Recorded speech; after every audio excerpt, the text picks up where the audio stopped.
შეხარ უზრდელი, გეუბნები პირდაპირ, რასაც წერ Facebook-ზე. თუ რამის თავი გაქვს? რა თავი უნდა მგონო და უზრდელი. მოდიალობა არ არის რასაც აკეთე.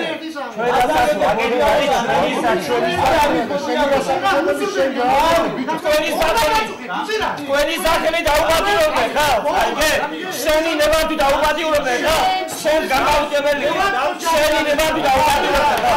გუშინას გიხარ და განააღწევნა. შენ ვის კაცობაზე ვაბარ? კაცობაზე ვაბარ. კაცოარი ვაბარ.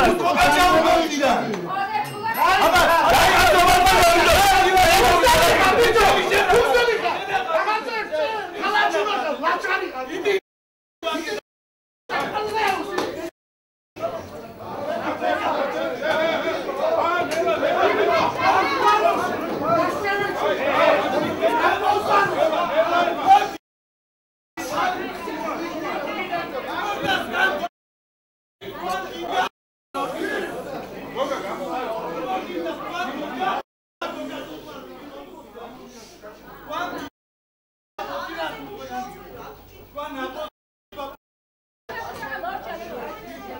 ბოდიშს ვიხდით ამ ინციდენტის გამო ეს ბოდიში რა თქმა უნდა არ ეკუთვნის ნაციონალურ მოძრაობას, ეკუთვნის განსხვავებულ კოლეგებს და საზოგადოებას და ვინც გვიყურებს და ვინც მომავალში ეს გვახავს. საკრებულოს ხომებზე ხშირია დისკუსიები, დებატები, პოლემიკა, მაგრამ როდესაც ოპონენტები გადმოდიან პირად შეურაცხყოფაზე, ეს უკვე მეტისმეტიან. ჩვენ შეიძლება გქონდეს თმენის უფლება ზოგადად, მაგრამ მინდა უთხრა საზოგადოებას, რომ ჩვენ პირველ რიგში ვართ ადამიანები და შეიძლება ბევრი რამ ვერ მოვითმინოთ. სოციალურ ქსელში, პირად საუბრებში მიმდინარეობს აგორებული შავი პიარი ამ გუნდის მიერ ჩვენი მისამართით.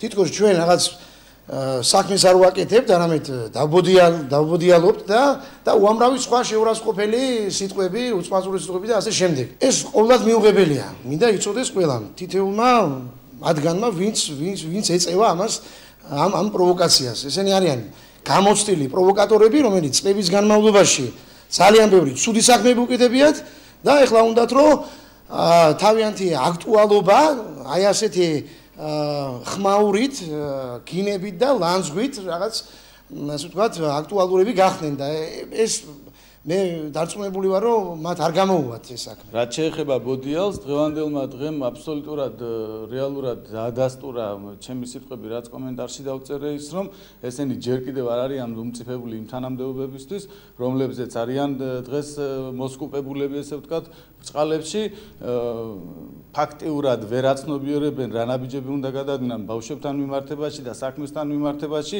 მე გულიმწყდება რამდენიმე ადამიანზე, მხოლოდ რომლებიც არიან პროცესში ჩართული და ჩათრეულები რო არიან ამ პროცესებში და რაც შეეხება კიდევ რაც მკითხეთ თქვენ დღევანდელ დღეს შეხლა შემოხლას, ახლა ჩვენ კაცები ვარ და ესეთი რაღაცები ხდება და ეს არ არის პრობლემა. ჩვენ ვახორციელებთ პროექტს ევრაზიის თანამშრომლობის მხარდაჭერით, რომელიც დაფინანსებულია შვედეთის საგარეო საქმეთა საერთაშორისო განვითარების სააგენტოს მიერ. ეს არის ეფექტური ჩართულობა რეალური თვითმმართველობისათვის. ამ პროექტის ფარგლებში ვახორციელებთ ერთის მხრივ ადგილობრივი თვითმმართველობის მონიტორინგს, ხოლო მეორეს მხრივ გულისხმობს ქალაქ ზუგდიდის ყველა საჯარო სკოლაში ლექცია სემინარების ჩატარებას ადგილობრივი თვითმმართველობის საკითხებზე. ამავდროულად ჩვენი ძირითადი მიზანია, რომ ახალგაზრდები თავიდანვე შეეჩვიონ საჯარო ადგილობრივი თვითმმართველობის ხელისუფლების წარმომადგენლებთან კომუნიკაციის ჩამოყალიბებას და მათთან თანამშრომლობის მექანიზმების შემუშავებას. ეს არის პროექტის ძირითადი მიზანი. ახალგაზრდებს თავიდანვე ვასწავლოთ, როგორ იმუშაონ ადგილობრივ ხელისუფლებასთან, როგორ იყვნენ ჩართული რა მექანიზმებით.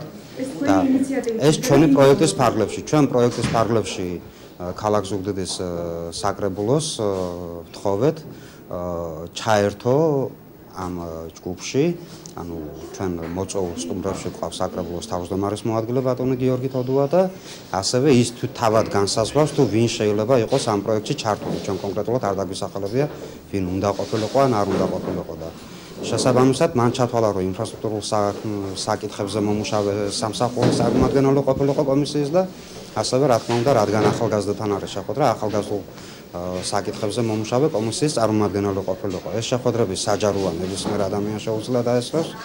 დამალულად არაფერი არ კეთდება, ჩვენს ვებგვერდზე იზრდება აღნიშნული ინფორმაცია და რა თქმა უნდა ადგილობრივი თვითმმართველობის ორგანოების ასაჯაროებენ იქ მიმდინარე პროცესებს.